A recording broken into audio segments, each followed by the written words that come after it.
English Fast, helping learners of English build vocabulary fast. CEFR A1. Example, invite, excited. Example. Example is a noun. A1 learners usually know example. At A1, example refers to a typical case.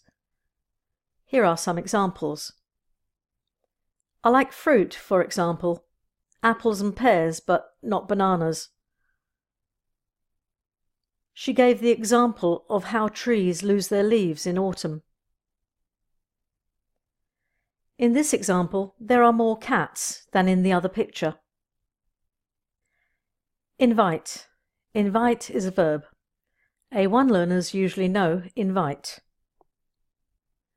At A1, to invite refers to a social situation. Here are some examples. Can I invite you to join us for a cup of tea? She invites me to her birthday party every year.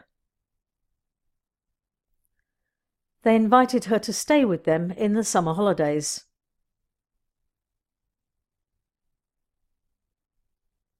Excited. Excited is an adjective. A1 learners usually know excited. Excited describes a person who is very happy and enthusiastic. Here are some examples. I'm really excited about this. She is excited about the wedding. The excited children ran about and made a lot of noise. Now write some of your own sentences with example, invite and excited. Download the free A1 workbook from englishfast.co.uk. Subscribe on YouTube to learn more.